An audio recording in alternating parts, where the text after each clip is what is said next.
Just give it a couple of seconds.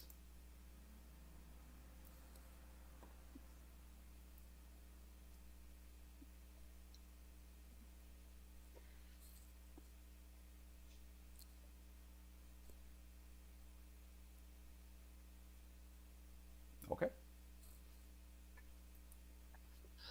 Good morning. Excuse me. Good morning. This is Curt, Francis, and Martin from the Natural Law Institute. It is Friday, June 28th. These are our office hours where people submit questions to a forum we have online, which is, I guess, is going to be the link will be posted in the comments, and we go through and answer them. Usually, we've been doing this for a year, and I still don't know what the exact process is, how the questions get in front of me. But I do know that Francis and usually Martin and sometimes Francis answer questions or review the questions, and then I show up and add colorful commentary. I don't know if it's so colorful or not, but I add commentary. Right? We have a huge backlog of these things, and I hope at some point we can uh, get a an editor to go through and chop the Q&A sessions into a set of individual videos, so that if you want to find a topic, it isn't such work to discover it, because we've covered quite a bit of stuff over time. Anyway, today we have been on break from this for weeks now, over a month now, because we had our conference, and our fearless leader Francis has been world traveling, was a man of international intrigue, and so we haven't had as we haven't prompted for questions. So if you're watching this and you do have any thoughts, please. Um, Something is going on with. Oh, there's something weird going on Twitter where they're updating something that isn't cool, I think. So if you could please submit questions, we would add them, because we're going to, for the first time, we might run out today. Usually we have a pretty substantial backlog. Anyway, how this works is usually Francis reads the questions, Martin provides his answer, which is usually correct, and then I will say something else. All right. So Francis, you want to give it a go? All right. Well, question number one. From an admirer of NLI's work, read Curt's recent statement on X that Star Wars signaled a restoration of a heroic ideal in Western culture. Is it not rather the case that Star Wars, a David and Goliath story where good triumphs over evil, was just another nail in the coffin of the Western heroic tradition with its roots in the Iliad? Is it not Star Wars is not Star Wars just another example of Christianized Western artists feeding healthy Aryan heroic instincts into the machine of Abrahamic morality politics? No, correct. The empire is obviously supposed to symbolize Germany in contrast to the rebel coalition of various species and criminals. Is that all you said? Yeah, that's all he wrote. And I want to add on to that. So I remember when the new sequel, what do you call it, like episode 7 came out. Mm-hmm. My wife and I went watch it. She watched the original episode, so she's not a big Star Wars fan or anything, so she hasn't quite bought into the Kool-Aid. So we went and watched that. Her first question is like, didn't these guys, meaning the rebels, didn't they win already? Like, how did they went from won the war to now they're underdog again? Yes. Well, leftists always have to think of themselves as the underdogs, regardless of how dominant they are. Yeah, for the moral justification. Okay. So um, I'm going to I'm going to propose a counter interpretation, in that, like, which is that Martin is correct. It's really using World War II symbolism, including the use of dogfight spaceships as dogfighters, which I thought was pretty funny at the time. Um, and so it's using that framework. However, if you look at the European tradition, it's the humans against the gods. It's the Greeks against the Persians, who are bigger, right, and more numerous. It's the and so and it's the Rome against whatever you want to call the Middle East, which again is the Persians, and then and it's the Germanics against the Romans, and it goes down. The one that is Christianized is Arthur, even though it wasn't originally Christianized. So the Christian coloring seems to have been added, much later than whatever the original micro myth started out. So I would say that, like many things in the West, it probably borrows from both Athens and Jerusalem, but that when he wrote Star Wars, it was an intentional effort as a result of his study of the hero's journey by what's his name? Joseph Campbell. Joseph Campbell. So Joseph Campbell did a study of mythology history of mythology and stories and legends from around the world, and he identified the pattern that we call the hero's journey, which is basically the journey of the self through life at any given point. This was later clarified or amplified or made even more scientific, let's say, both before with Jungian philosophy, Jungian's archetypes, and later by a series of authors, the most recent to us in time and the most influential being Curt Vonnegut, famous author, who created basically as his, I believe it was his thesis, created the story, the logic of the narrative, which consists of a set of archetypes and a set of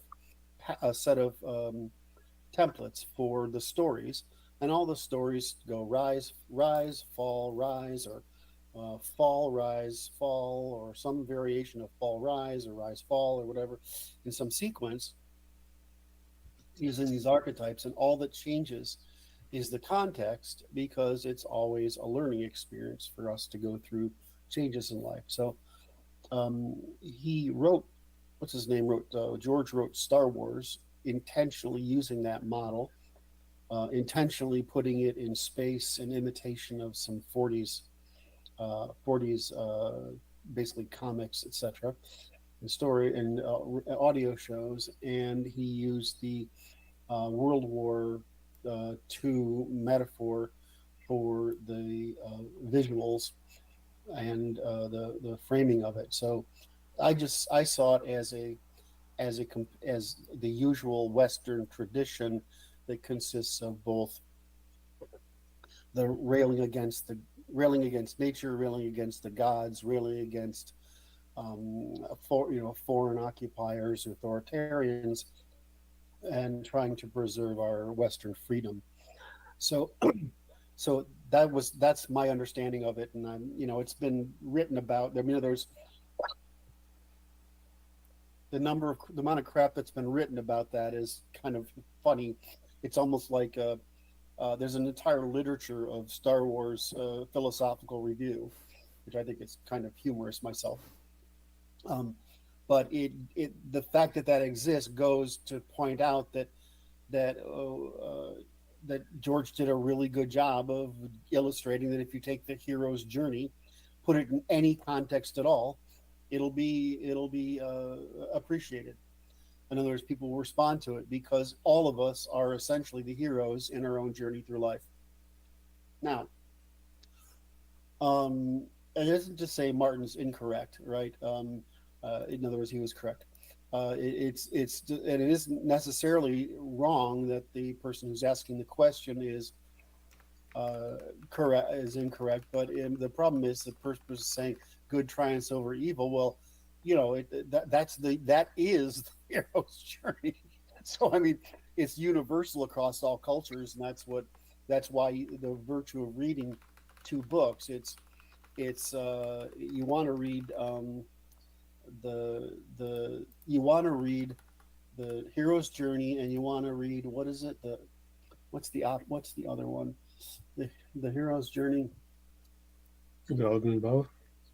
The golden bough, right? Is that what you said? Yes, it's the golden bough. That's right. So if you want to read those two books, and you'll sort of get it, and then read, I think it's a paper or an excerpt of a book by Kurt Vonnegut on the structure of the narrative. In my book called The Science, when I cover the logics, I do cover the logic of the narrative because it's one of the grammars. So, and it turns out that the mythology is all the same. Just as if you were to go and look at our work on the foundations of civilizations, the origins of civilizational strategies, you'll see there's a list of criteria there that are something like what's the relationship between the people and the environment, the people and the climate, the people and the food resources, the people and their competitors, and the people and the elites, the level of technology their awakening happens during, and and their homogeneity or heterogeneity. There's a couple other properties. So if you look at those properties, you see that all people start out making a group evolutionary strategy and a subsequent mythology that reflects their need to produce a strategy and a set of values that allow them to compete given those different founding competitive stressors, I would guess would be the way to do it. And you'll find out that just as I've reduced to the ternary logic of the founding institutions, basically the fact that that the first institution, it becomes an anchor, the second a less strong one, the third is weaker or fails. You'll see that if you combine those institutions, sequences that with those original founding constraints, their founding institutional sequence will make perfect sense. So even that's somewhat deterministic. So essentially, our cultures are local adaptations to local phenomenon that where there were many possible group strategies in any given area, but eventually the one that could survive did, and that leaves us with civilization. So I guess my point here, on the one hand, because there's 2 points to make. The first point is that you're all, I mean, everyone who's commented is correct in some way, but it's a universal problem. It's a kind of logic of psychology. The world collection of myths and legends has been studied in depth, and it's really very consistent. All that varies is Europeans tend to be profoundly heroic because of our ancestral traditions, and then some people feel victimized and weak. But even if they're victimized and weak, they still have a hero's journey to overcome the fact that they're weak. And whereas other peoples, they have to create visionary, they have to create mythical things to overcome, like nature or gods, because they maybe aren't so weak. Anyway, and then if you're strong enough, you don't invent gods that you are a victim of, but gods you are imitating. Does that make sense? So weaker groups develop gods they are victims of, and stronger groups develop gods that they are inspired by or imitating. And this whole process is relatively simple. So that's the first part of the question. The second is, I don't think you interpreted my statement as I intended to, which is a common problem. And that's what I was saying is, I remember I used Star Wars as the marker that I began to observe the shift out of the Vietnam era mental depression of Americans. And so we went through this. I mean, I remember, I was little, but I was 10, but I remember 68, 69, and 70. So I remember the bombings. I remember the assassinations. I remember the hippie movements and whatever. I remember the Marxist groups. I remember the rebellion against the um, the war. I remember Watergate. I remember the oil crisis. That was a really pretty awful period in human history that the left has managed to wrap in the music tradition as if it's a glorious time, when it's really not. It was a horrible time to live through. The future looked almost as bleak as, or more so than it does now. The only difference between then and now is that we actually have global competition today.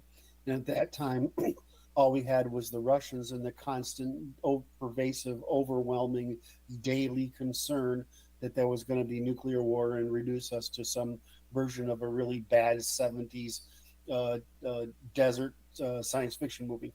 Is that when did the first Mad Max Road Warrior movie came out? It's 81 or 84. I don't remember. Okay, so that was a tail end of that era. Road Barrier is the second one. Okay, Yeah. you're probably right. First There was a 1980. first. 1980 is Mad Max. So yeah, it's around that time. So so the point I was trying to make is that that was the event that I recall in mind and saying I feel the gestalt changing, and I do think that it was part of around 1975 to 1976. Computers were coming out that you could sort of buy.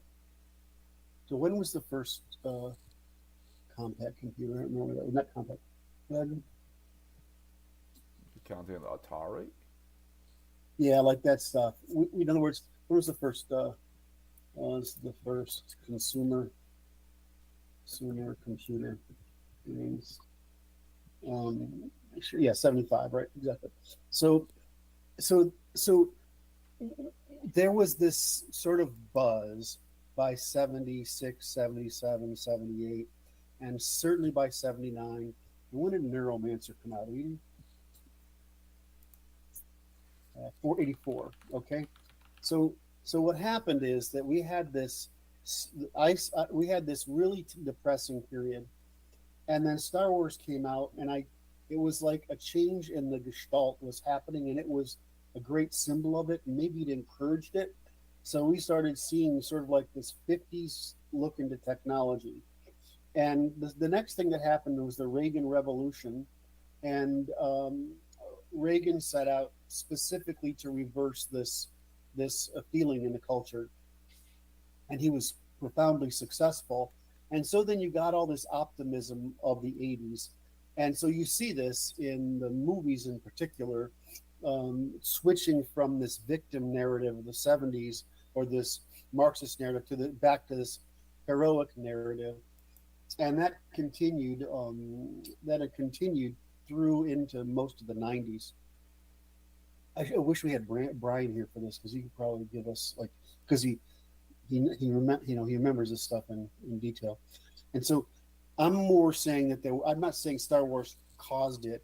I'm saying Star Wars a manifestation of it. I mean, if you were there for the original Star Wars, the original Blade Runner, and the original Indiana Jones, right? That was a miraculous time of inspiration, not only because they were fascinating, but because we had come out of this depressing period, and we had and by the time we got to 89, of course, the Russian threat had been overthrown, and by the early 90s, the Chinese were abandoning communism. So this led to this sort of period of emotional elation as we recovered from what had been a really horrible period from the 60s through the 70s. And technology had made possible new opportunities, new jobs, new economic productivity. And it's what I built my career on, is taking advantage of this novelty, somewhat the way people are trying to take advantage of the new, took advantage of the internet and are taking advantage of the new AI revolution, which I don't know how that's going to play out yet. And so I'm not really saying that it was that Star Wars was a cause, and I might have misinterpreted you now that I'm reading it again, is that Star Wars was part of the restoration of America. I forgot Grenada. I thought it was kind of petty at the time, but Reagan sent soldiers into Grenada, and that was the return of the willingness of Americans to police the world, and for some reason that had a weird effect on countering the depression we felt after Vietnam, even though our feeling about Vietnam was that the press had lost the war, not the people. Yeah, I mean, one of my friends who's huge history buff in terms of military history basically concluded Vietnam as it's a series of tactical victories that ended in strategic defeat. Yes, exactly. So, but you know, the press did it, and this is the point where the press, Vietnam is the point where the people who were in the educated in the early, mostly Jewish people in the early '60s, became a dominant force in that era, and were successful at demonizing Western civilization. Francis, you went off again. I know. Francis's camera is like a cat that if you don't pet it often enough, it comes and walks on your keyboard. It's just a digital kind. At least it does so at very regular intervals. That's true. And once you pet it, it goes away for at least a while. But the problem with the cat is it doesn't want to leave your keyboard. Anyway, so I may have overinterpreted the first sentence of that and over responded to it, but I hope we've answered both the symbolism of it, of the Star Wars thing and the tradition. It's universal symbolism according to the group strategies, and it's how do I say it? And the fact that it was just a marker of the restoration of American I would say spirit after the 60s and 70s crisis, which is, I mean, we're going through another one now. The only difference is we feel like we can blame it on others as much as ourselves, and because of the world outside. And the world outside is only people because Obama more so than Clinton let the world slip away, and this guy has done an even worse job. So instead of making an organized withdrawal from the cost of policing the world, they just sort of let the freaking what do you call them? Let the chips fall. What? Let the chips fall where they may. Let the chips fall where they may, and that has been a crisis for everyone. And I don't know who said it yesterday, but I think it was Miele. It said, it's having the United States police the world is certainly not ideal, and they make mistakes, but the alternative in the future is going to be a lot worse. Yeah.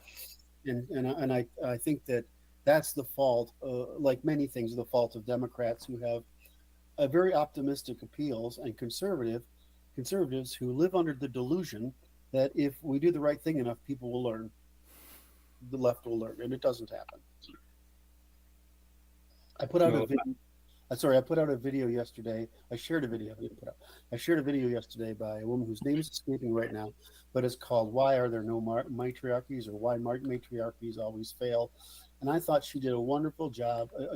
It's hard when you're a guy and you want to talk about something like that because there's always some frustration that comes across in your voice. And she did a much better job than usual. And she listed 2 books people should read, which I've forgotten. I shared in the post. She listed 2 books, both of which I knew about, that explain it. However, she also pointed out in her links in the video to to um, the feminists who believe matriarchy would be better rather than patriarchy.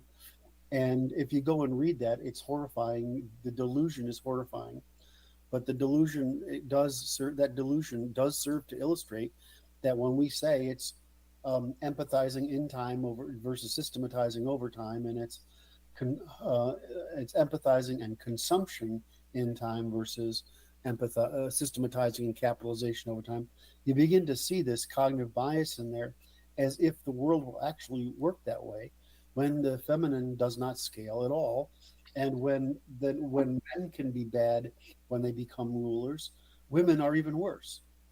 So I think that was a good piece to share. Anyway, so that's the end of that question, I think. Yes, Well, no, indeed. it's not. Obviously, hero's journey is used to appeal to the Western mind, but it's used as a vehicle to get Western men to fight against completely wrong things and to justify past victories where we were on the wrong side. I agree. Um, I agree, but that is the purpose of all mythos.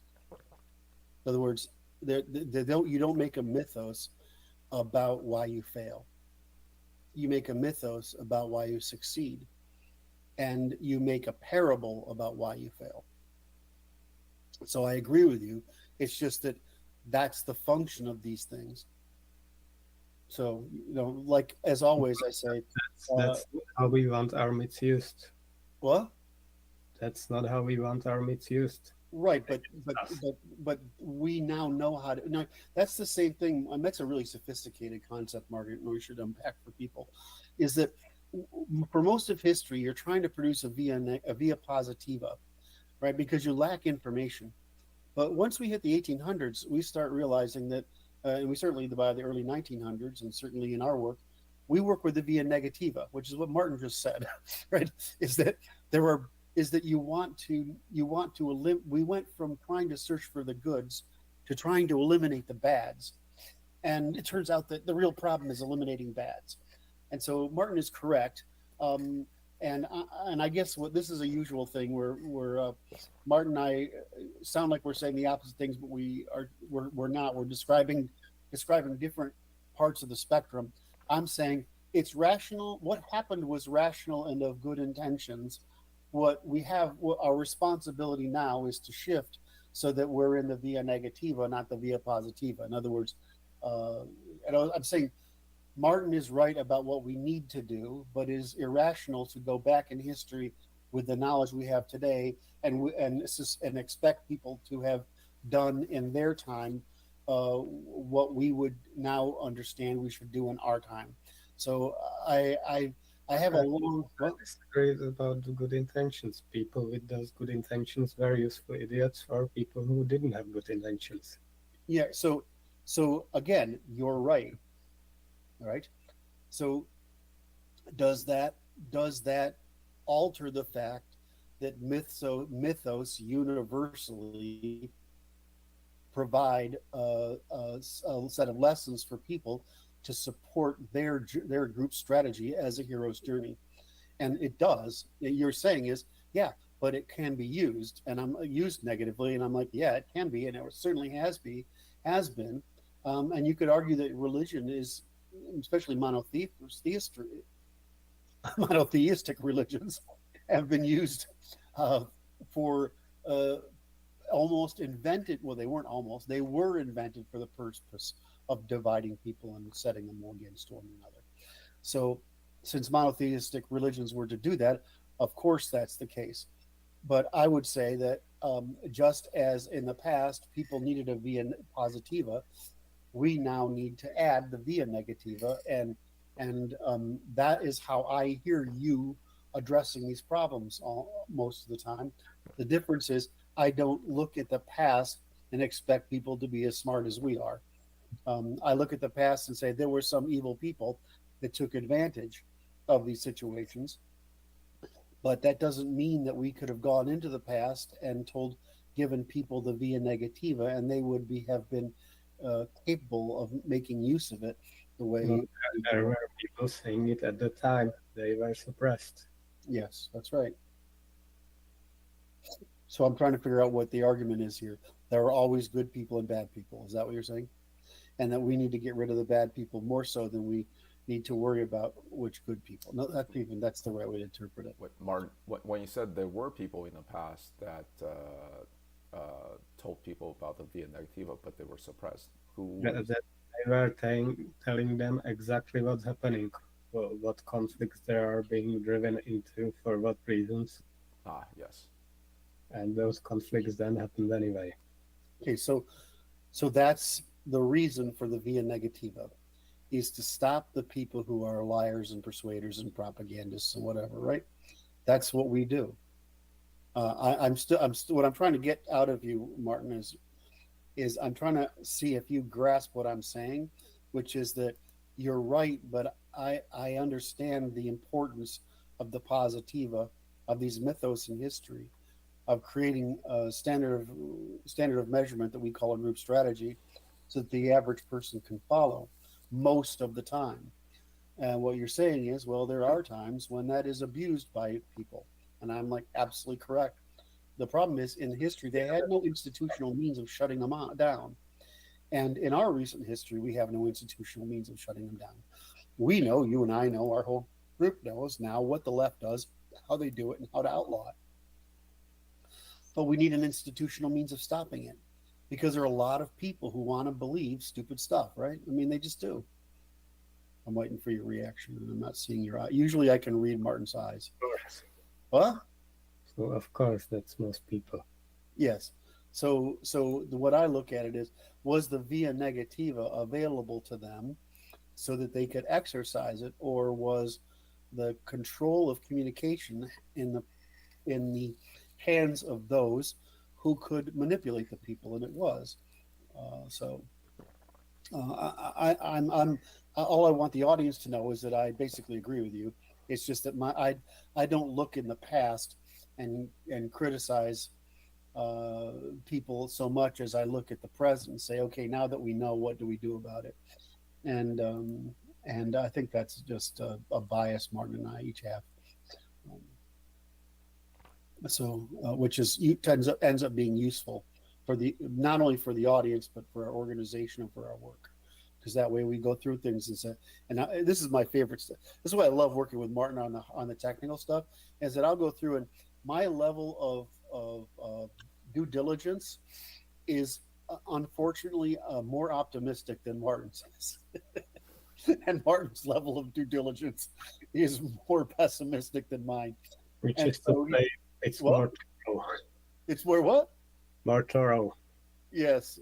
Martin's usually. So I end up thinking of boy, I like how I view the world, but Martin's right, so we have to do it Martin's way.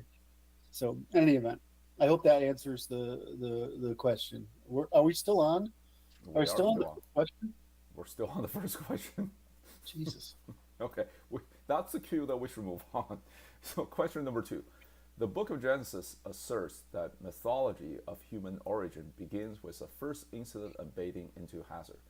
Eve baited Adam into taking the fruit. It ends up with God cursing Adam with working the fields, and Eve forever ruled by men, and the increase in sorrowness of conception. Working the fields and bearing children are considered curses from God to the Abrahamites. How can such a religion, founded on the shirking and hatred of responsibility, be compatible with the European peoples who are the most duty-driven people of all? Can such a religion ever be reformed when the founding mythology is grounded in the hatred of responsibility? I haven't read what Martin says in this, but this has got to be good. It relates to one of the speeches I gave. What? It relates to one of the speeches I gave. Okay. I'm going to read this, Martin, if you don't mind, because I'm curious.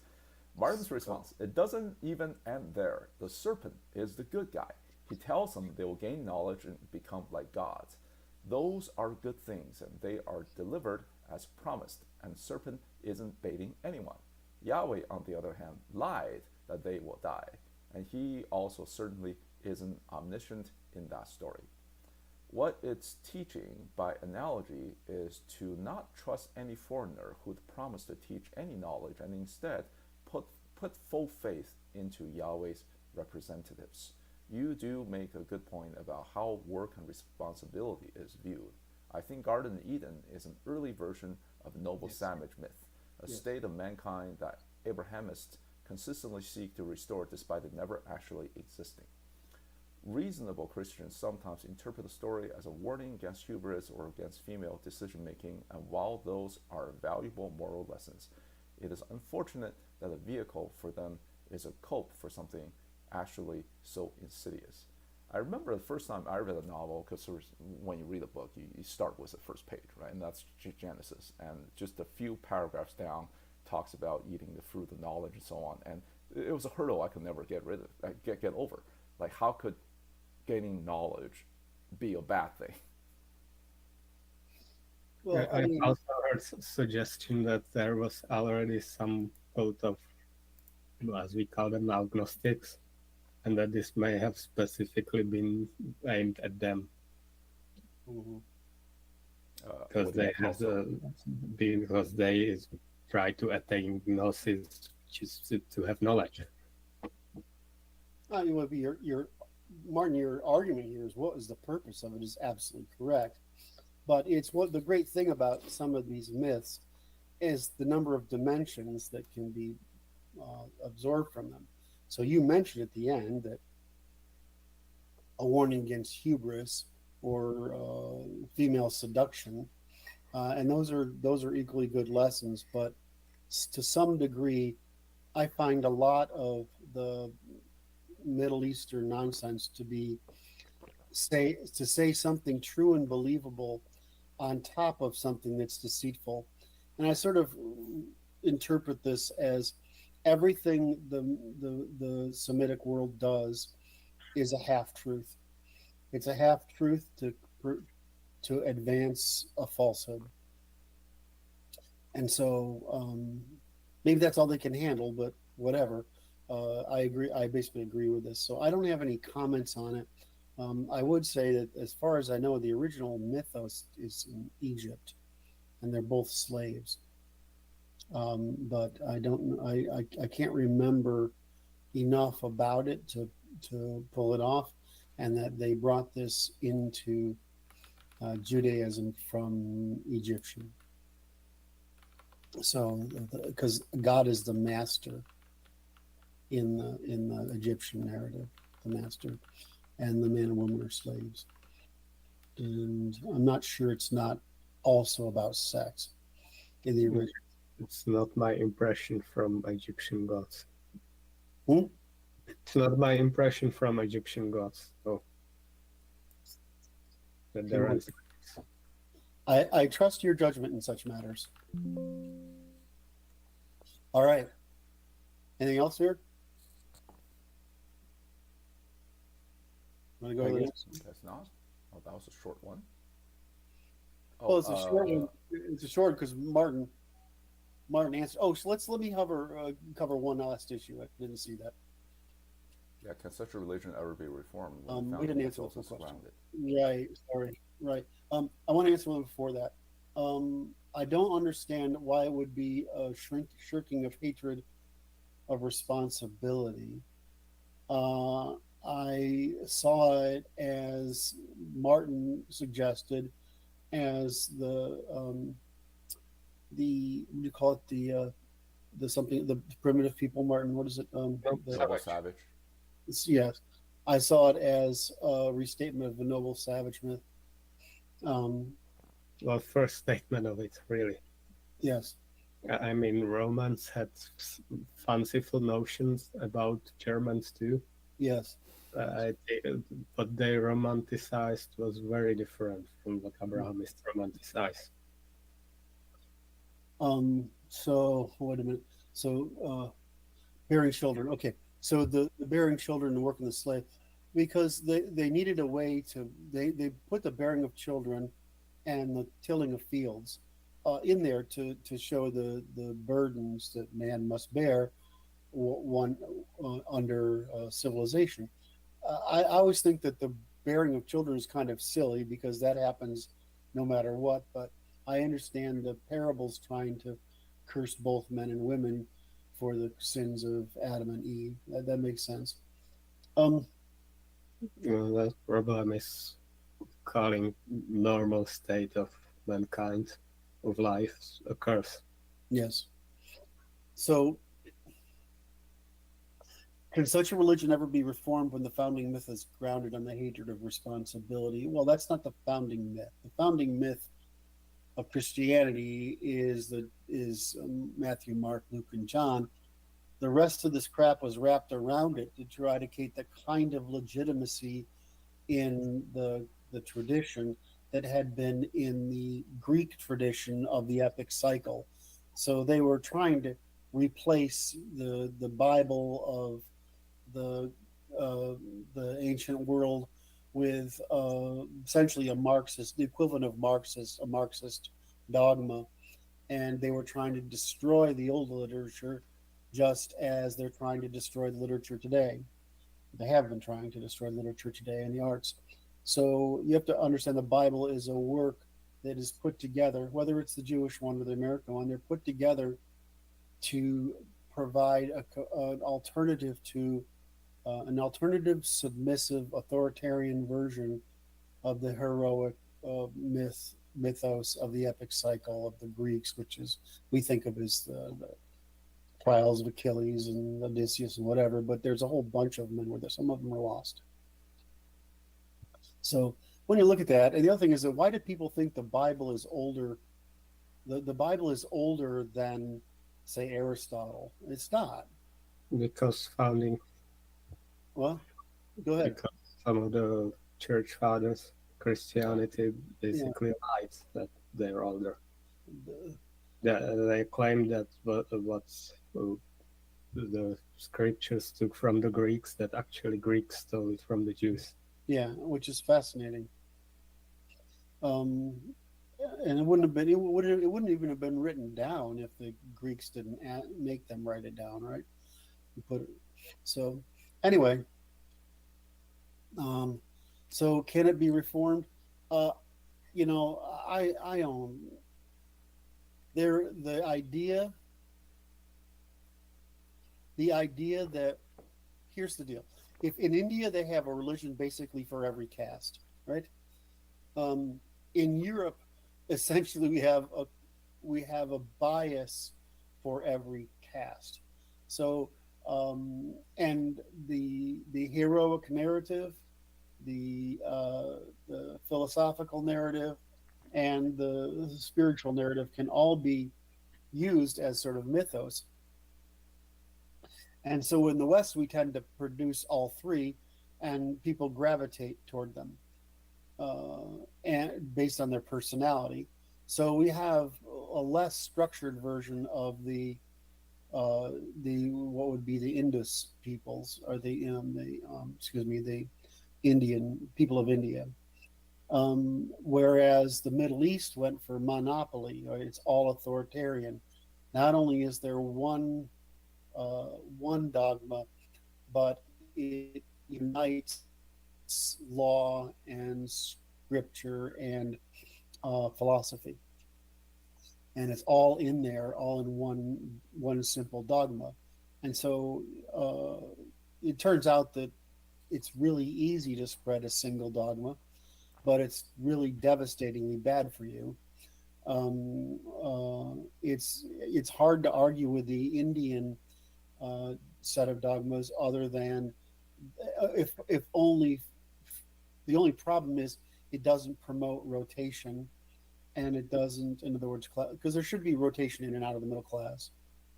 What happened to Martin? He left the meeting. Maybe his internet No, dropped. Did you have a problem, Martin? I clicked in the wrong place. Yes. It's operator error. Error between keyboard and chair. So in those cases, I think that if I want to just wrap it up, Martin's right as usual, in that these are a bunch of stories. I would like it if the entire Christian corpus went away, and that we found some solution in the European tradition that satisfied the empathic feminine need. But if we don't find that, and I suspect we won't, we're going to have some version of the Christian ideal persist within our civilizational structure, because once you have the choice, in other words, once you have the ability to find the narrative within the West that works for you, the choice, you have to make the choice available, or people will invent one. So they invented Marxism as to create the state as in reality as a god after Europeans were conquered, just like they created the mythos Jesus of there be or utopia after death if you rebelled against the Europeans. So I don't think you're going to get Christianity out of it, and I'm not sure that when you say Christianity today, if you took the Christian elimination from hatred of the human heart, for exhaustive forgiveness until the exhaustion of forgiveness until there is no choice, and which is a sort of tolerance, and the demand for individual acts of charity rather than organized charity. In other words, rather than the state. In other words, take responsibility for charity. And I'm trying to think of what the fourth one is. It's escaping me at the moment. If you take those basic principles, you end up with something that's very good. And and for a lot of femininely minded people, which there are 20% of the population, a quarter of the population, they need something that is empathic and caring, in other words, effectively feminine, in order to endure the rest of existence. Just as some of us need to have rational understanding of the world in order to not become angry or frustrated with it. So I think that I think there is a possibility of reforming what we call European religions. I'm not sure that it's a good thing if Christianity in its current form persists, and statistics look like it's not going to. The problem is, if you don't have that, then you have Islam, because Islam is really easy. It's like if you're a monkey, you can do it. So there's going to be people who are brought into that. The problem with the heroic version of man is that you have to actually work to make yourself heroic in some way, and the Muslim way removes all that. You can be heroic in your mind through ritual independent of others. So there's no demand for demonstrated behavior other than that which you directly control. So it's a very low responsibility cult, and there's a lot of people that are going to go for that because the Western civilization is expensive. It's psychologically expensive, it's emotionally expensive, and it requires a great deal of discipline to do what we do. And a lot of people of this world are not capable of it. Would you say that the Christian religion is also one where it's essentially low investment? Because all you have to do is believe in Jesus Christ as your Savior in order to be saved. But then you have to follow Jesus, right? At least in the modern version, you need to follow Jesus to be like him. So it's a little bit more. But if you're at the bottom, right? I mean, you're at the bottom of the dominance hierarchy. I don't mean that dominance over. I mean, you're at the bottom of the internal desire to express dominance over yourself, over the world, and to bring about change in the world. If that's stressful for you, and instead you want to fit into the world, it's a really great strategy. Buddhism is, and I always say it's like Stoicism, then Buddhism, then Christianity, then than Jeffersonian Christianity. Those are pretty good ways of looking at it, right? Stoicism is very active. Buddhism is very self-regulatory, and Christianity is very forgiving of others, right? So all three of these things are quite useful, really. I'm not really sure, the rest of them I think are pretty awful. The thing I like about the Jewish tradition and the European tradition, and something we are trying to do so effectively, is you want to get your strategy into the form of law, rather than mythos, because as Martin demonstrated by his answers to all these things, interpretation is not a good thing. In other words, the ability to interpret things how you want them isn't a good thing. It is when you are heavily loading things like the story of Adam and Eve, and if they're very simple, basic judgments about the world, like metaphysical. But when you get into having to deal with certain human behaviors as you go through normal life, right? I mean, the real challenges of life. You need to write it down. Confucius and Lao Tzu did a good job. Certainly, Sun Tzu did a good job. The European tradition has done a fair job. It should have culminated in Stoicism, which should have become the majority religion for the upper classes. And there should have been a simplified version emerge for the lower classes, which would have happened, I think, had some certain mistakes not been made, which is overreach not been made. So, but we're going to have something, because if we don't come up with a religion, we've got to do respond to Francis's question. We have to do very high investment training, and so we have to do the equivalent of what percent of boys go spend time as a Buddhist monk? I don't remember what percentage is. In what country? In Tibet. Oh, in Tibet? Yeah. Quite a bit, I think. Yes, it's I quite don't a know bit. which percentage, but it's a quite high percentage. It's a high percentage. So we would have to get boys and girls to do some equivalent of that, right? Or we would have to go back and restructure education so that it had some form of mindfulness training, physical mindfulness and moral training, probably with something akin to our work. We would have to go in and put that all together, and it would have to be rigorous so that it was an intuition by the time they were 8 or 9. So we would 8, 9, 10, certainly by 12. So we'd have to get that. We'd have to train the body and the subconscious with as much discipline as we used to train the consciousness prior to the conscious mind in the sciences in the post-war period. So your question about high investment was correct. It's that most of these religions are low investment religions. How do you overcome a low investment religion? Well, you do it by a higher investment religion, which means you have to organize people into it. That's what the communists did. I mean, the communists basically created religion through indoctrination, rigorous indoctrination. You would just create not one that wasn't bad, that was heroic through rigorous indoctrination. And you would have the masculine and feminine sides of it. That's another problem with monotheism, is it creates this single idea, whereas polytheism lets you create a field of personas you can imitate because they reflect your ability to be successful in some aspect of life, right? I mean, not everybody can be everything to everyone.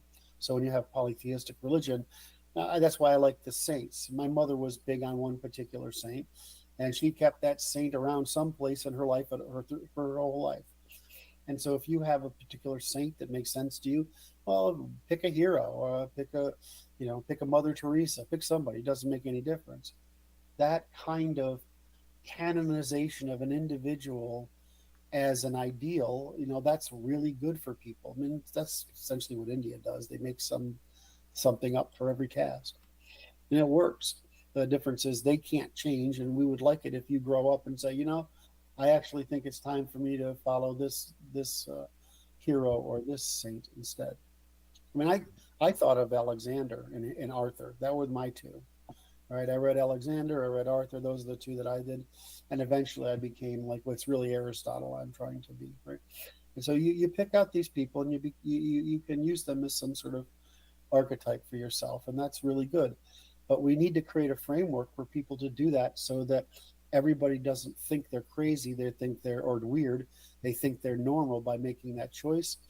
But because underneath whatever normalcy we establish, the natural law basically is what the moral code is. I just want to add one more point when I thought about this. So, in the Genesis, men start as being angels or creations of God's or in God's image, and then once they Were you an angel when you were born? no, Martin, go get your mom. I want to ask her if you were an angel when you were It's born. not here. so men and women begin that way, and then through temptation. Consider in what kind of God's image are they made? Well, sure, but anyways, they're still in the image of God, right? And through temptation by the snake and so on, they became mere creatures. So in a sense, humans in the Bible, in the Genesis story, are fallen angels.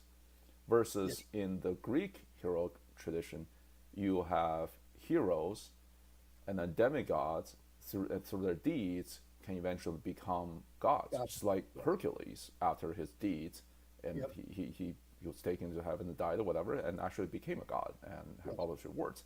It's it's like this, different directions altogether. Yeah, so yeah, and that's really it. But it's you could say that's the masculine and the feminine. The heroic struggle.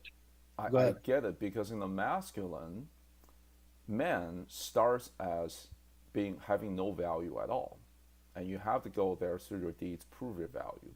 Versus females, when they were born, they already have value in that they can give birth to the next generation, and everything they do, they can only maintain that value. It's only going to get worse over time. That's right. That's simple. All Okay, right. I think we're ready for the next one. Yeah, I think Well, I'll add that as far as Christian values go, I find them much better conveyed by Christian authors, Euro-Christian or Judeo-Christian, Yes.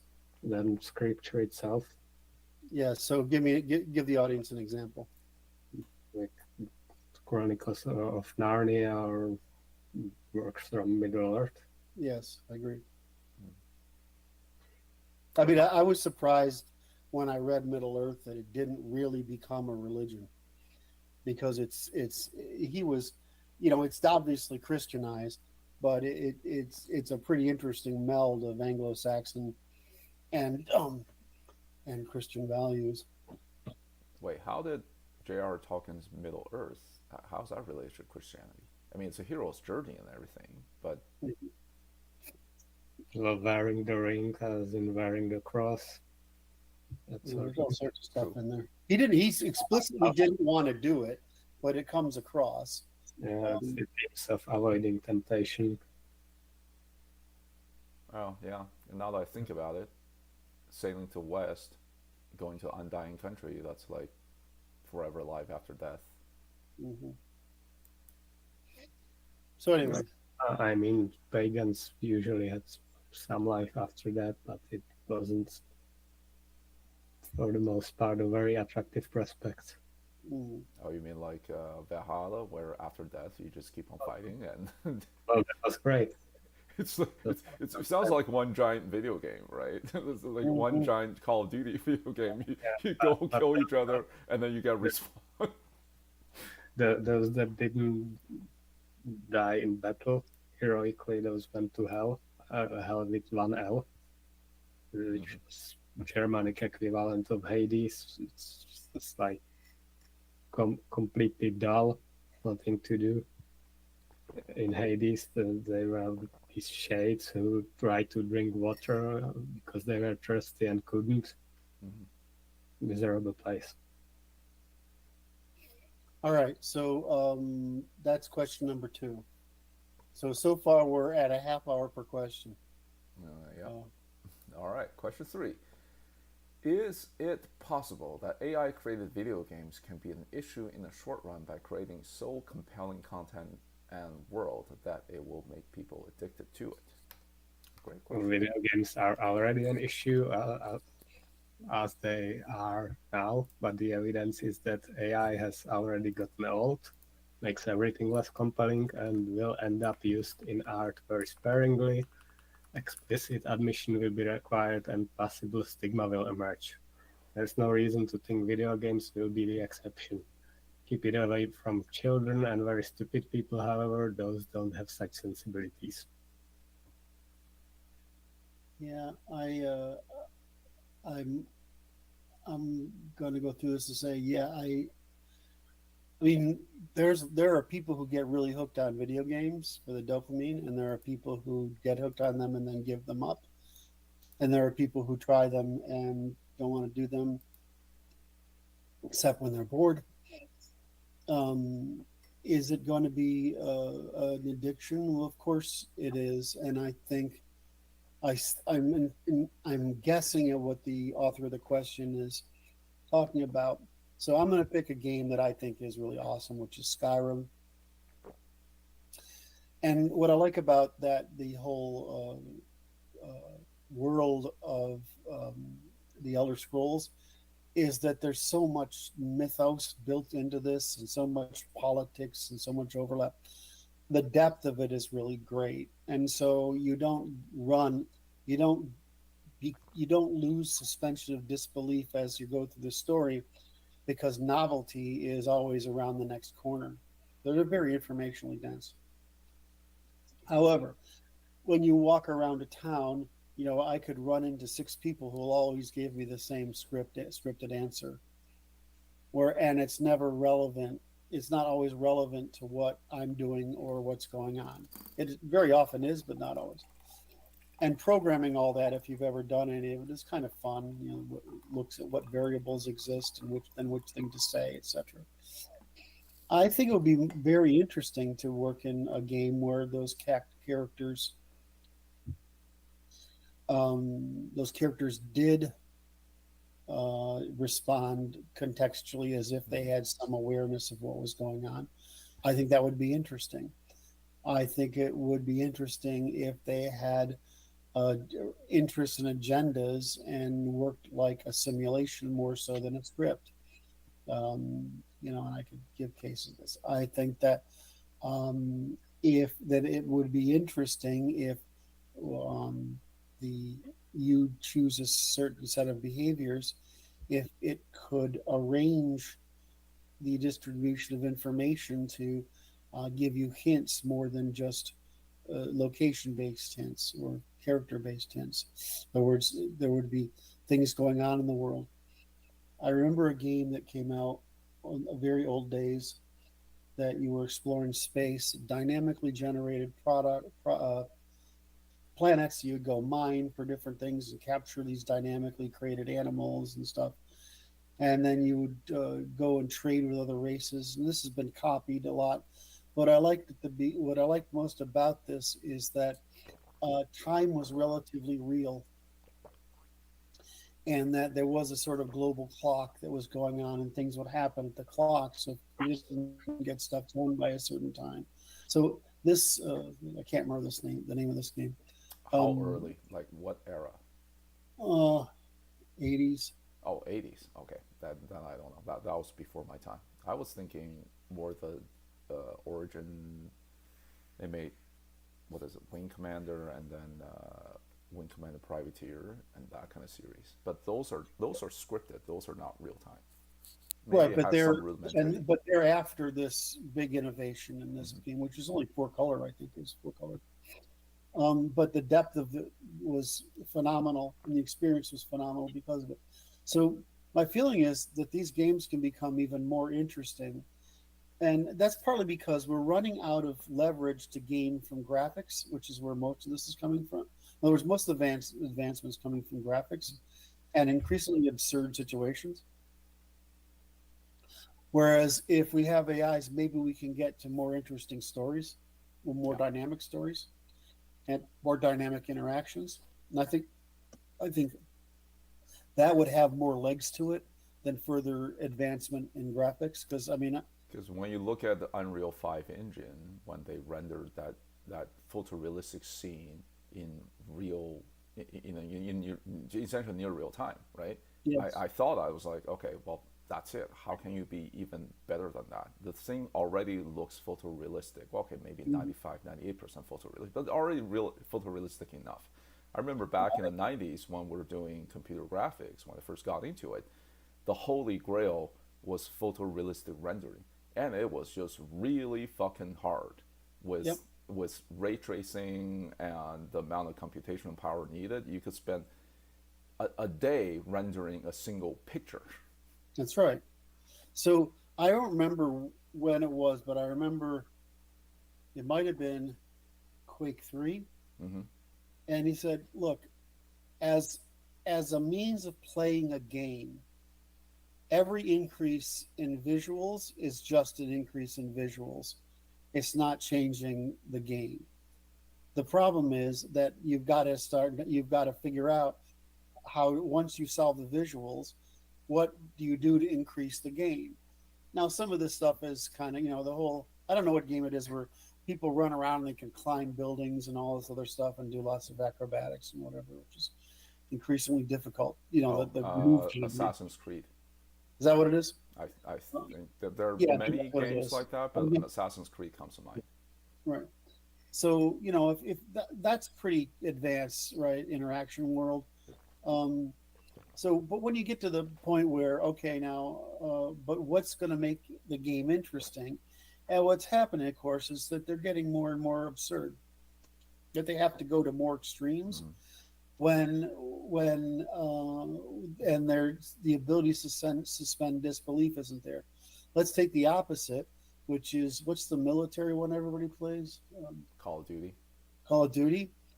So let's take those three. Let's take a contextual one that's like Skyrim, a realistic one like Call of Duty, and what's one of these ones the kids run around and you spawn this ramp and whatever. I can't remember what it's called. Right. Spawn a ramp. It's there's like lots of it's basically fireworks going off all the time. I don't know what it's called. Anyway, it doesn't matter. Um, so that's just I just see that as kids toys, right?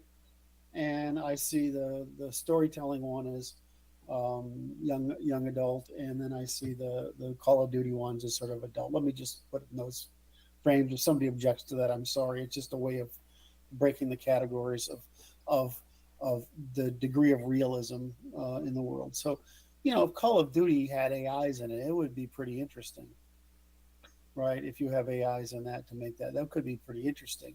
You would run up against the problem I had when I was designing games when I was young, is that it's really easy to destroy the player. So the real problem is making sure the player doesn't get killed. Um, and I remember working on that of building AIs. You gotta be wrong. It would be we called it AI back then, but it was basically an expert system, right? To go through and compete against the player. And the problem was that, those things have to be pretty dumb for them not to defeat you. And so that makes you realize people are pretty dumb Yeah, by I comparison. remember even in the 90s when flight simulators were still a big thing, especially combat flight simulators. Yep. LucasArts came out with X-Wing and TIE Fighter and all those games, right? So you as a player has to use a joystick and try to, shoot Yes. at the TIE Fighter and so on. And of course, that was back in the days when it's all single player, it's all you against a computer. But Yeah. if you think about it, it doesn't take a whole lot of algorithm for the enemy AI to basically land every hit on your plane. Exactly. So the other thing, I don't know if you play Counter Strike, but Yeah. there's there's a pattern to how bullets each weapon has a different Hmm. target pattern. Hmm. So if you set up a wall Hmm. and then you try every weapon against the wall, you Hmm. notice each has a Yeah. different The dot the pattern. spread or whatever it's called. Right, exactly. And it's not random, right? It's more sequential than you'd think, right? Right? So, um, and so you have to do stuff like that because otherwise, right, we'd be killing each other. I mean, it's like the whole thing in Counter Strike is you because of the timing, right? You basically you shoot around a corner before you're at it. Does that make sense? So if you I'm thinking of a hallway, a particular hallway Mm-hmm. in DE. I can't remember the name of this. Anyway, you're running down this hallway, and there's a space, and then there's a box or a crate there, right? So what you do is just before it renders, you turn and shoot where that next to that box, where a head would be, right? And it always feels like the guy's no, he's just shooting before it renders, right? And so you would get hit by that. And so because the hit boxes are calculated Mm. uh, differently from separately from the rendering of the UI. So you had all this crazy stuff going on. So basically, it's pretty hard to make it so AIs don't wipe you out. You have to make them relatively incompetent. So my point here is only that, um, well, I forgot. I just relived a whole series of years of part-time writing bots. Anyway, so the what my view of these games is that they'll become hopefully more interesting in the character interaction story dimension. Well, you're Uh, basically talking about role playing games because when you look yeah, at, say, Call of Duty, that entire franchise does not really have much, what do you call it, story elements in it. I mean, when I play Call of Duty once in a while, I still like the single player campaign, but I kind of look at it from an interactive movie sense, right? It's just yes, the interactive movie where you get to shoot people. But it's very scripted. When you go to a certain place, do these things, certain things will happen. You can't really veer out of script because the level design is such that it's always a box. There's right, areas that you just can't get to, right? It's very scripted and so on. Whereas you look at something like Skyrim, or my personal favorite, which came around the same time, Witcher 3, which, by the yes, way, is based on a novel, very Western heroic tradition. hmm Where I think AI can make those games interesting is by making the NPCs themselves more interesting. that's what I mean. Yes. The vast majority of NPCs in those role playing games, like townspeople walking around, so on, are like two-level dialogues, or Yes. sometimes just one level. Like you try to talk to them, and they got nothing to say to you. You can, you know that's just it's just a walking bot at that point. Even the Yeah. more sophisticated walking bots, right? That have extensive voice acting and so on and so forth. Well, one, it takes a lot of money to build those characters, to build a Mhm. character in such depth that you have the very extensive dialogue tree and the changes with which mission you're on and so on. Those are the main characters. I can completely imagine 5, 10 years down the road, the normal NPC's dialogue tree replaced by an AI, such that it actually makes more sense. And Mhm. then you scope those AIs to what they can perceive in the game world. So that Exactly. it becomes a real open world experience where things are actually interesting. And maybe even some dynamically generated quests that aren't just go here, drop off this, and kill somebody. Yes. And so yes, that is where the return. I was thinking of it as the return to story, but yeah, we can problem. That's where I would expect AI to go, and they're already doing it apparently, so that's should be Yeah. obvious. The only thing Um, is these models, as you know, takes a lot of money to build and train. So with the way video game economy works today, I guess only the AAA titles at this point can actually afford it.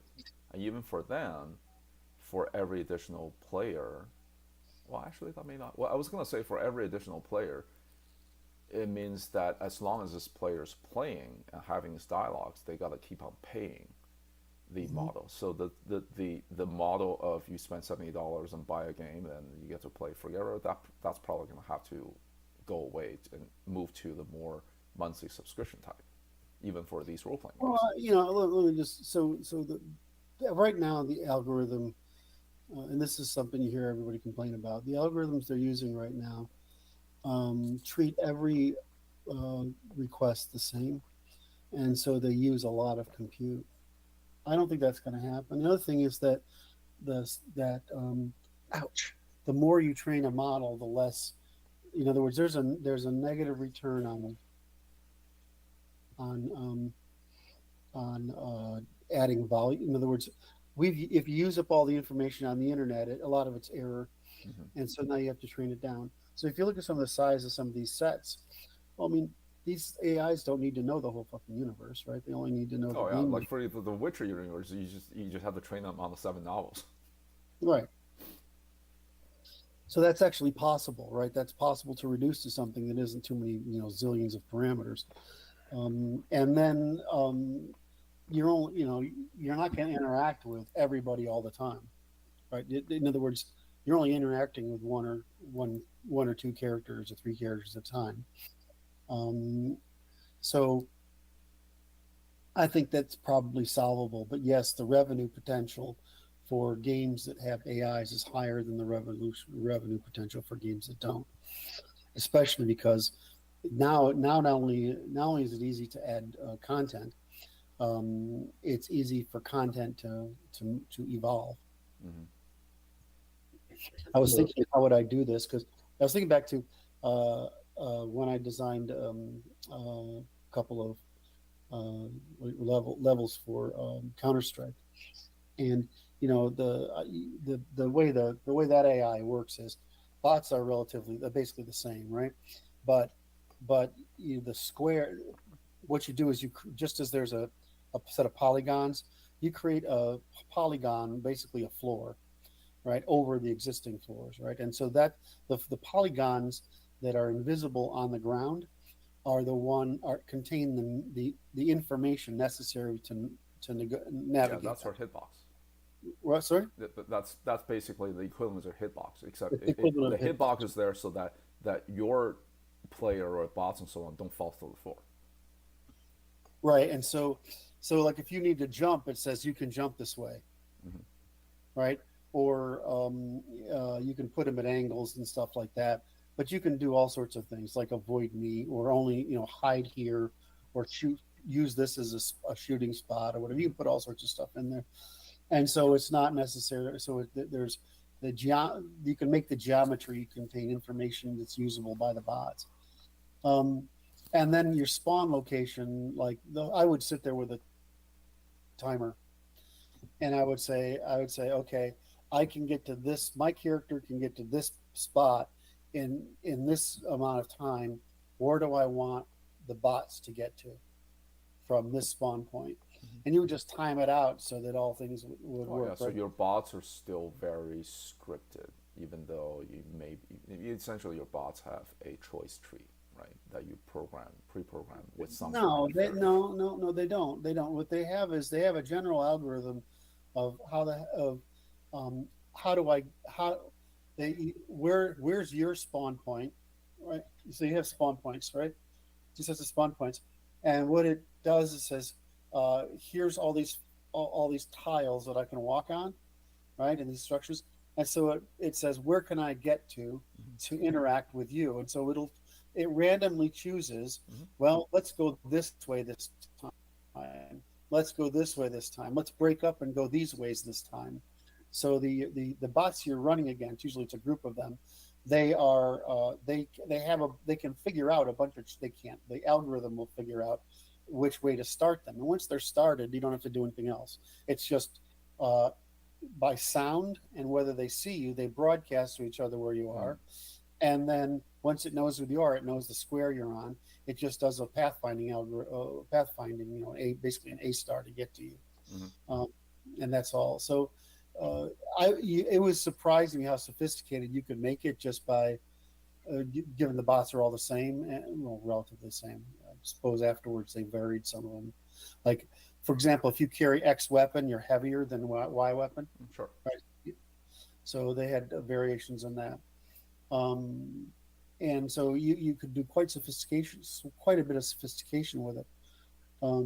But if you could make those things now dynamic, right, that they could they could learn, that becomes really crazy, right? I mean, if we could, that becomes insane, because that's what happens, right? As you start playing real players on those games, and all of a sudden, holy crap! You know, Uh, that actually got me thinking. The military should purposely build bots like that and train them against the AIs like that, and train them against real people, yes, so that then they can install that in a robot that does the same thing in real world. yeah. All right. So, what have we said here? I Well, the question was whether it was going to be addictive, and I would say, I don't know. I mean, games are, like Martin said, games are addictive now. They're a problem now. Fucking internet's a game, and it's addictive now. You know, I'm staying with Francis, who is a little bit like a Chinese grandmother, which I and so I'm going to play this up a little bit. So last night there's one dumpling left, and he forces me to eat it like like I'm going to starve, like he's a Chinese grandmother. And I say to him, the only reason I'm going to eat this is so I can call you a Chinese grandmother for the rest of your life. But I was going to go somewhere that, believe it or not, I just went and revisited and was laughing inside so hard I forgot what I was saying. Um, so so I lost a train of thought. What were we talking About about? video game addiction. Oh yeah, So so they're video already, game. the internet is already very addictive. Internet is kind of like a video game. Yeah, I mean, so so the problem is we're getting people like Francis keeps telling me, get out. I'm loving this. Rather, I'm not complaining. Francis is trying to get me to get healthy and get exercise, and and I think that's great. But I mean, I should be old enough and responsible enough to do that. But I mean, if you're raised with this kind of dopamine producing excitement your whole life, I mean, you're going to want to do nothing but sit there. We see that in kids. We see that already. I just want to like think of a self confession, whatever. As a person who has played way too much video games in my youth and like even today, I have come to realize what a such bad habit it is, and yet it is hard to shake off. It's like, I mean, it's like smoking cigarettes, because once you go cold turkey, and then once a while a great game comes out, and then I just get freaking addicted to play it for a couple of months. Thank God, like the type of game I play have an end to it. Role Yes. playing game and so on. There are only so many quests you can do, and once you've done that once, it's done. I can say yes, I've completed the thing. I can put it away. I don't have to keep on experimenting with it, or whatever. So thank God that's the case. But for an AI, just imagine, right? If a role playing game like whether it's Skyrim or Witcher 3 and so on is actually a evolving world where the AIs themselves keep on having new content, you keep on having new stories to come out and so on. It can be a super addictive thing. Wasn't it? There's a movie, Ready Player One. I mean, that it's basically that world. Then all your low agency people, even medium agency people, are trapped in that world all the time. And you look at what their reality like, they live in slums, and yet they spend their hard-earned money on getting new gear and so on. Yep. So I was going somewhere with this. So I think it depends on. It really just comes down to your circuitry. Some people, I know, I have friends who were just really never into the thing, right? And then I have friends who are essentially addicted to video games, or even traditional pen and paper role playing games, one way or another. There's certain type of addictive personality who are more easily hooked on this thing, but Yes. you gotta Yes. remember that all of these games, by nature, by incentives in the marketplace, are designed to get you hooked. That's correct. All right. So, the net is that, yeah, there will continue to be a problem about this, and there will continue to be, I don't know, social and Proliferate. parental, sort of myths built around it. But for a lot of people, what else are they going to do that's interesting?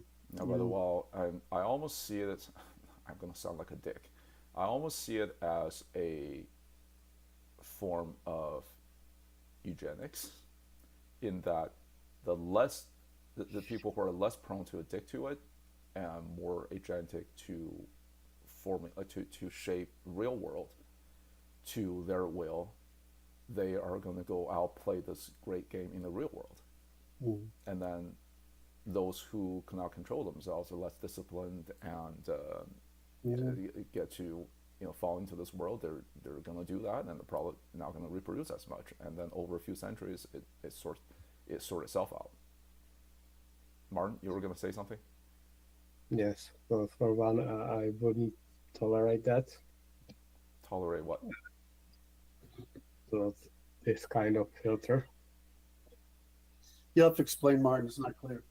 Well, I'm not sure to what extent this is really genetic. So the people, or guys mostly, just don't have other options. Mm-hmm. Oh, in other words, you're saying it's a cope because of the declining options in the real world. Is that what you mean? Yeah, and why wouldn't this fall under our policies about baiting into hazard? Say that again. That's smart. Why wouldn't this fall under our policies about baiting into hazard? It should be, especially some of these.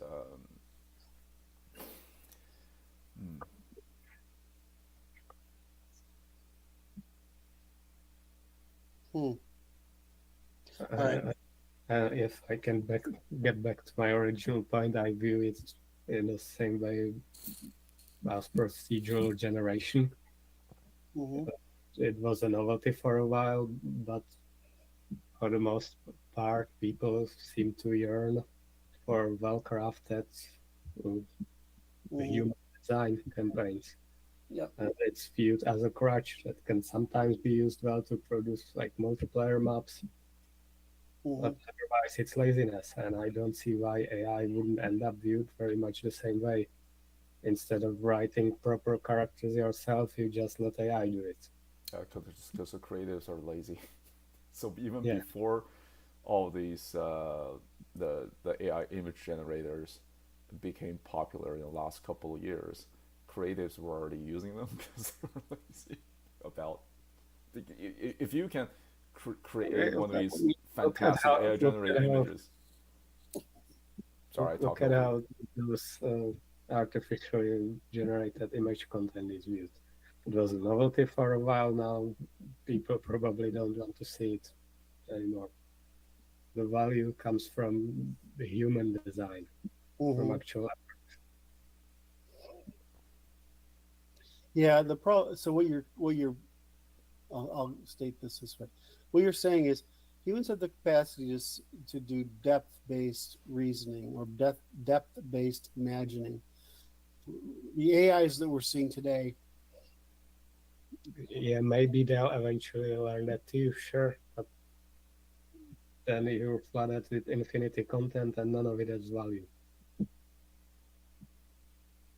So you're saying that all so what you're saying is similar to the problem they have with movies, is that given the maximum length of a movie, and the cost of a movie, it's fairly easy to exhaust. You wouldn't think it would be possible, but it's fairly easy to exhaust the types of narrative, the stereotypical narratives that most stories are built out of. Of course, the problem with today's movies is the narratives are horrible. Yes. All right. What is it? We've been 2.5 hours? No, it's only 1.5 hours. 1.5 hours. Yes. And okay, that's better. And we're on this. I feel like we put too much time into that question. Well, we put too much time into the first question. What? we always manage to fill the 2 hours without getting through all the questions. Well, I wasn't trying to get through the questions. I'm just like, well, huh? There wasn't even that many of them. Right. So, But if you don't have to go, we have time for one more at least. no, if I was worried we were running over. So, Okay. We have, there's question 4 and 5 here. Is 4 more appropriate? Yeah. Please provide a summarization of the NLI event for those who couldn't attend. Any new developments or themes this time around? Also, will the videos be published quicker? Can we answer the videos question first before we talk about the rest? Yes. So, for once, I wrote the answer. So, I'll just read. The theme for this convention centers around the war against the West, and we cover a wide variety of subjects ranging from the origins and nature of the war to how we can win. The video production has started, but likely, like any well-done post-production, it will take time.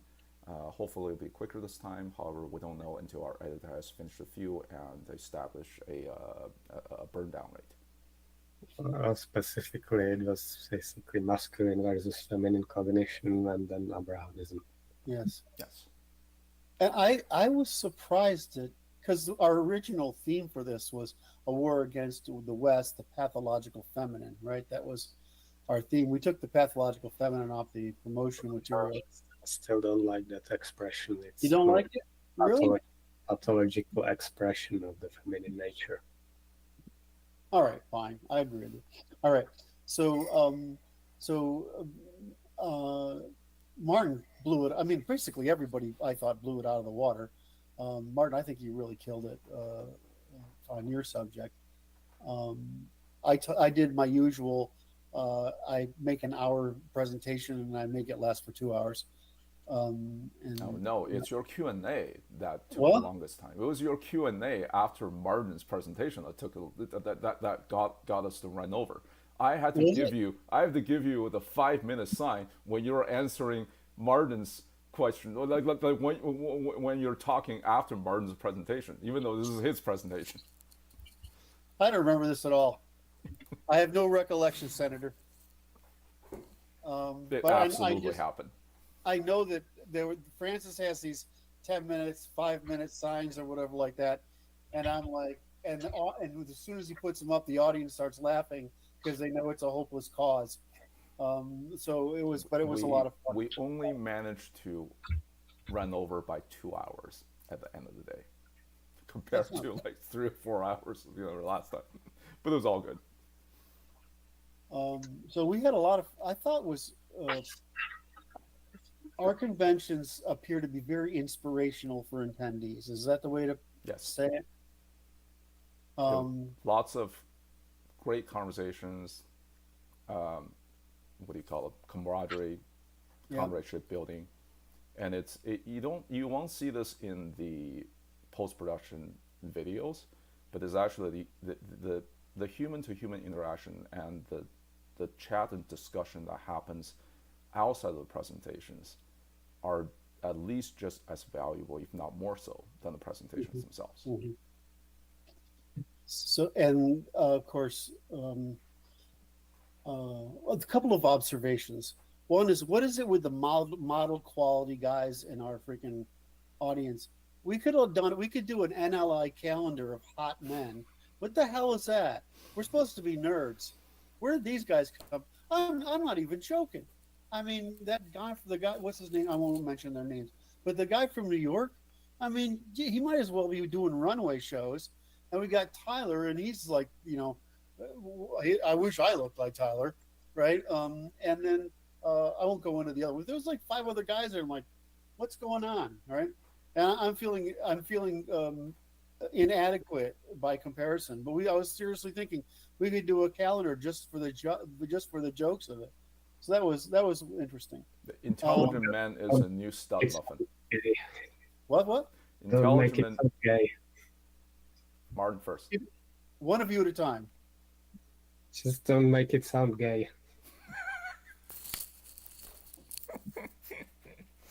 You're hopeless, Martin. Okay, I was gonna say intelligent man is a new stud muffin.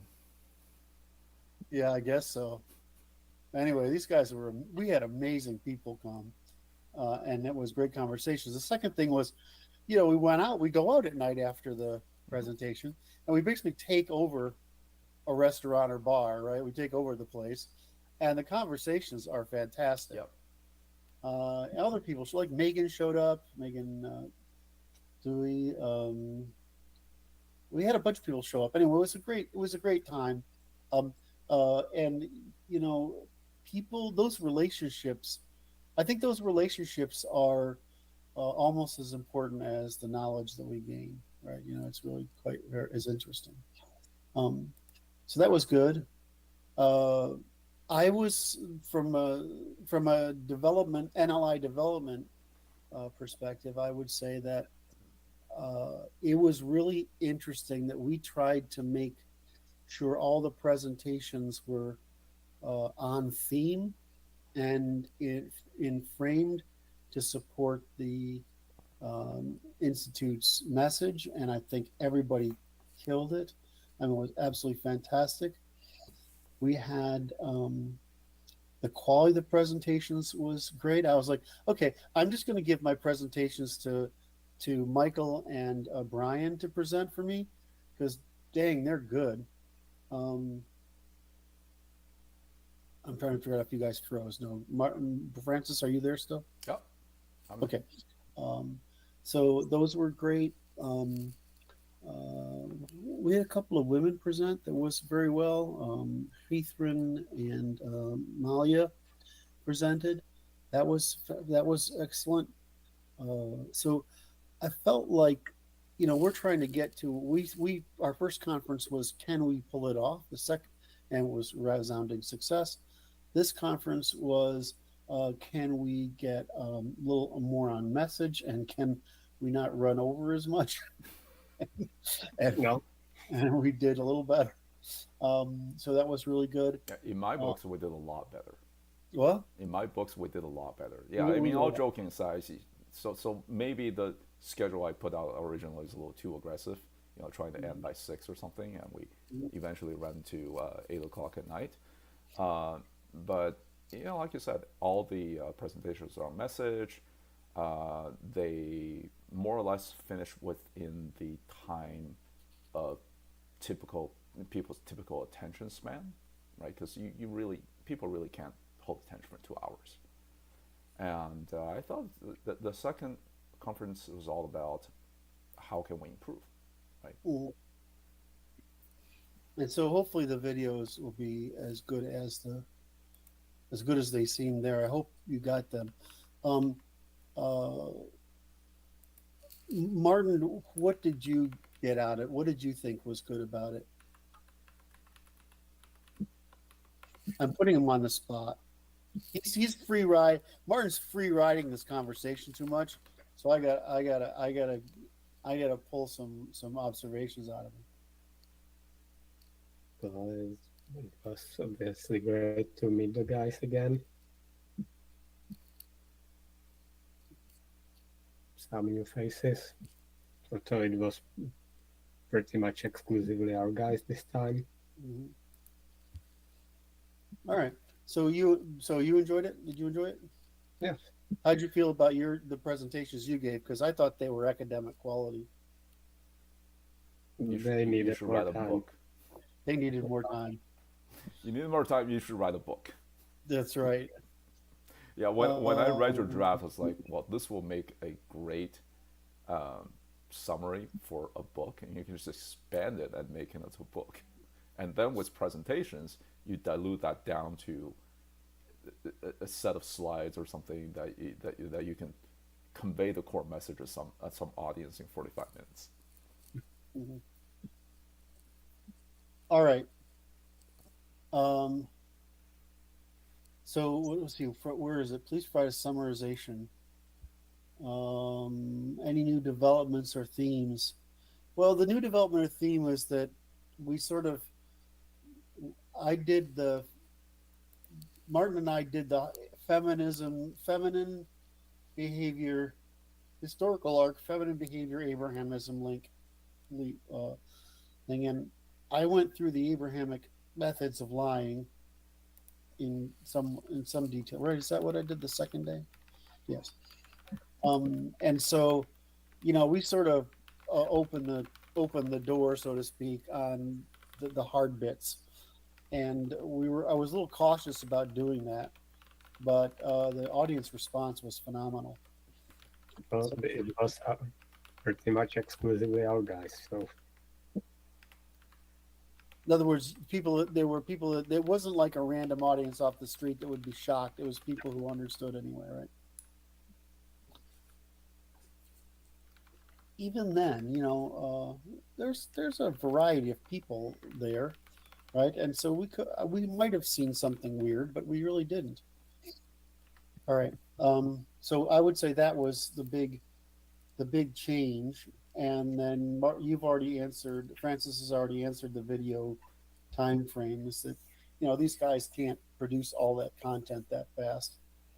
I guess we have an order. You gave them an order to. Yep. At least the first few videos, and then I'll need Brandon to fill out the rest of the orders. Believe it or not, we actually have a organized backlog of items, work items to go to, and this is one of those work items. Yep.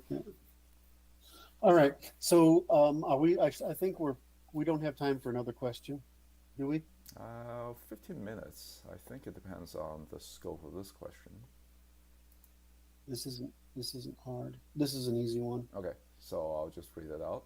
So question 5 from Elaine. Please confirm if this is correct or where the error is. I might be conflating the term stable relations or not fully appreciating the recursion at play. Each first principle consists of a ternary logic that includes a polarity and a stable relation describing how the poles are related. Civilization strategies of first principle was religion minus or negative and law plus as opposed, and state equals as a stable relation between law and religion, or is a stable relation to the operation that reliably produces one of those three outcomes. Well, Curt can perhaps explain what those signs are supposed to mean, as I just don't see it, but I'm pretty sure law is the equal sign here. In any case, the stable relation here is the entire civilization practicing the stable strategy, meaning it can be practiced continuously without the relation breaking apart, and all three of those institutions appear necessary for the stability, at least of our civilization. And it's not so much a matter of polarity as each simply supplying for different demands. Correct. So I hope I can make this simple. We're trying to make a visual with the triangles, right? The ternary logic, which is the negative demand, the positive supply, and the equal sign as the equilibrium between them, right? And so in the quantum background, if you have a negative charge and a positive charge, the difference between them, in other words, the volume of the charge that's ameliorated is the height of the energy captured by it. So we have what we're trying to do is show that this behavior that starts with the quantum background, the polarity, which is polarity or what we call spin, is consistent at all scales, and that we can use this as a framework for continually measuring all relations. So if you get to the feminine demand, masculine production, and equal sign as the exchange, the discovery of a reciprocal relation between the two of them, then you have the ternary logic. If you have I want this and I want that from you, right? The reciprocity is the ternary logic. If you have the three means of coercion, which is seduction, ostracization minus forced defense plus reciprocity or boycott equals, you have the same thing at cooperation. If you have it in religion, ostracization, did I do that already? Which one did I do first? And if I did forced defense, seduction and ostracization or rejection, and forced defense. Now I would do religion and ostracization or othering, uh, the state and defense, or the law and demand for reciprocity. You would get the ternary logic. And so what we're trying to do with this is we show that this supply demand relationship, which we do with plus and minus, this supply demand reciprocity relationship, or this supply positive negative stable relation, this pattern is consistent at all scales, giving us 30 some odd rules that you can use to frame consistently all of existence by a set of very simple principles that are consistent at all scales. Martin doesn't appear to like it for some reason, which I haven't investigated. What is implied here is that law is a means for state to supply the demand of religion. Which, right. So you wouldn't took it further, which is each of these things is actually supplying something in demand to the others, right? Right. Each point of the triangle is, as you said in your analysis, are supplying separate demands. They're not only supplying. See, that's confusing the word. They each have demands, and they each have supplies. But what one is supplying, the other demands, and reversely, what that one is supplying, the other demands, right? And in this ternary logic, you find a system of measuring. Well, is it reciprocal or not? And if it's reciprocal, you will capture energy, which we find in trade, which means it's productive. So I don't. I think sometimes if Martin, we haven't gone into this deeply because I figured it wasn't worth bothering you with it. So I don't really know if I want to do that right now. But the stable is the stable relation the operation that produces one of those three outcomes? No, the stable relation is what we discover as a means of resolving the difference between supply and demand from both sides. Does that make sense or no? So if I have something and you have something and we do a trade, that's the equal sign. Now, in your view, you're supplying something and satisfying my demand. And my demand, I'm satisfying something and I'm supplying something and you're satisfying something from the observer's demand. It's an equal sign as we're both exchanging the satisfaction of supply and demand. So that's the same thing with polarities. What's polarity? It's negative pressure, and this is a positive pressure. And when they come together, they satisfy a quantum background, and they produce a stable relation.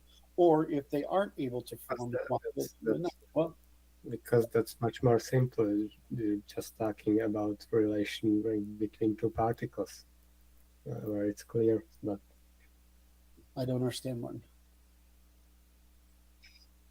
Well, I can see how you could say that electron is supplying some demand of the proton or whatever. Well, it is. It's the protons. What any combination of protoparticles is doing, or particles is doing, is they are trying to produce a stability that allows them to persist.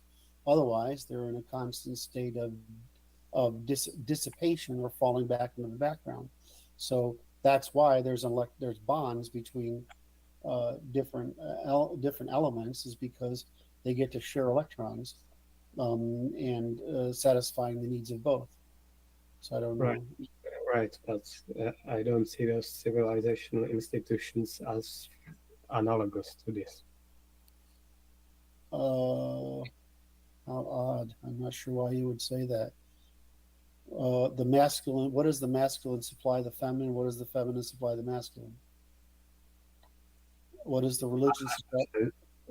Yeah, but this is the state providing it for the feminine. It seems to me that it's providing it for the man. Yeah. All right. So I see. So this is a topic for offline then, because it'll be too much of a rat hole. there are only three means of coercion. And so the state has a means of coercion, the masculine has a means of coercion, the feminine religion have a means of coercion, and trade has a means of coercion. Those are the only three means of coercion. You can combine them in various ways. Trying to create the triangle representation is a way of illustrating the overlapping set of demands between the three possible means of coercion. This gives us the triangle of political systems that seems to work perfectly, but it also gives us the personality traits. It gives us the moral biases. It gives us every single thing. And the reason that happens is the same reason it happens in the quantum background, is that there's a need for the capture of energy at all scales. Otherwise, it's irrational to do something. I feel like this is way too fucking deep for this conversation. So I'm going to try to answer his question instead, which is just, please confirm this is correct, or where the error is. I might be conflating the right term stable relation and not fully appreciating. A stable relation refers to in the moment when you and I make a voluntary exchange, that is a momentary stable relation. But over time, we could develop the bias toward trading with one another, and that would be an intertemporal stable relation. In the biological world, or among atoms and molecules, or around the quantum background, or all the way up into civilizations, the same pattern exists, which is we can have a stable relation for a short period and a stable relation for a long period. The value comes from the discount produced by the discount. In other words, the less cost produced and the greater returns produced by the preservation of a stable relation. And in the case of the quantum background, or the case of particles and elements, atoms or elements, this becomes a stable relation, is what we call persistence. And what is existence but persistence? So all existence consists of persistence, and all persistence exists in the discovery of a stable relation that is durable over some period of time. Hopefully durable over enough period of time that whatever stable relation that emerges, and in combination with others, can produce enough complexity from which there emerges of that complexity some new set of possible stable relations. And so evolution consists of the evolutionary computation of the potential for stable relations, which, if satisfied, give eventual birth to the emergence of a new set of potential stable relations. And all evolution carries along this simple process. This is because the quantum background is really stupid. It's just generating pressure into polarity into energy density, or quanta into protoparticles, particles, atoms we call elements, molecules, complex molecules, all the way up to organelles, organs, cells, organelles, organs, and complex life forms, and then to the most complex life thing we know of, which is highly adaptive neural adaptation and prediction of the world as it might be, and action within it. So it's my point in this system is to unify the sciences by creating a standard of measurement, which is an operational measurement, which gives a framework for showing how all things are related. This ends up in testimony, reciprocity, and testimony, reciprocity, and demonstrated interest, and the means of government, which again is markets, etc. So the reason for these symbols is to try to get people to think about this supply-demand equilibration relationship. So when they look at a phenomena in the universe, the world, they see it in a framework that is not an analogy but a description. In other words, it's relatively causal, and it's causally emergent from whatever properties the previous layer of complexity produced. So I feel like I don't feel like I know. I've gotten Brad there so he fully understands it. Um, I feel like I talked to Francis the other day, and I feel like you understood the grammars, right, Francis, right? Hmm. And so if I need to do more work on the whole point of the ternary logic as a as the skeleton upon which all the logics are based, then I'll do more work on that if it's unclear. Um, When I think about those institutions, I just think about what they're stabilizing and not necessarily about their polarity with each other. well, but that, and then you can think about that too. Different entities. Right. That state might be dealing with the polarity of the internal nation and the outside world. Sure. What's religion doing? It's polarity of sort of And containing what is female demand to what's possible to actually supply. it's creating the terms of exchange. All three of them are creating terms of exchange and cooperation. The state is creating is demanding internal cooperation and preventing external non-cooperation, so to speak. And the trade is making cooperation between two people in matters that are independent of other things, and basically economics, the means of production. And religion and morals and norms are creating a standard of behavior, of interpersonal. So interpersonal, economic, and interstitial. So I mean, I think I agree with you that they're creating stability, but they're also creating stability with each other because they have to.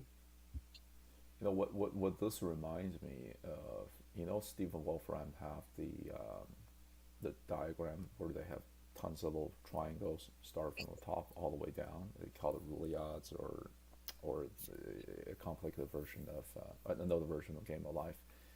So when you guys talk about this, I just think of as the top triangle where all the other ones are derived from. That's the quantum background, the charge, and the stable relationship that forms from that. And then everything else, layers and layers, are other stable relationships built on top of the previous layer. Correct. And you would be correct. Well, All right. I don't think those stable relations are that well observed in one-dimensional cellular automata, but in two-dimensional, like Conway's Game of Life, you do see those stable relations emerge. You either have something that's in a cycle in place, or you have those spaceships that are in a stable relation in the same shape, reconstruct itself, but in a shifted position. Yeah, I agree. Well, stable relationship doesn't mean it lasts forever, right? Nothing lasts forever, and even the quantum background doesn't last forever. In theory, it would if something didn't disrupt it. That's right. All right, so it's 9:03 on our time. That means we've been going for 3 hours. Is that right? 2 hours? No, 2. 2 hours. So we've hit the end of our journey. Do you have anything you want to say, Francis and Martin, before we wrap up? Nope. I think we have a good one. Martin, anything? Nope. So this is Curt, Francis, Martin from the Natural Law Institute. It's Friday, June 28th. This has been our office hours. We answered 5 questions or 4 questions? 5. 5 questions today. Martin, one of you guys, I don't know, I think it's Francis, will put a link to where you submit questions. So please feel free to submit questions. I'm going to go make another cup of coffee. Yeah. And I hope you all have a wonderful day. The question form, I always put it in the comment section for each of these pre-scheduled live broadcasts. So just go to the YouTube channel, go to live, and look for the next coming office hour, and then the form for submitting questions just in the comments. All right. Thank you very much. I hope you all have a great weekend. This is Curt, Francis, and Martin for the National Institute. Goodbye. Bye.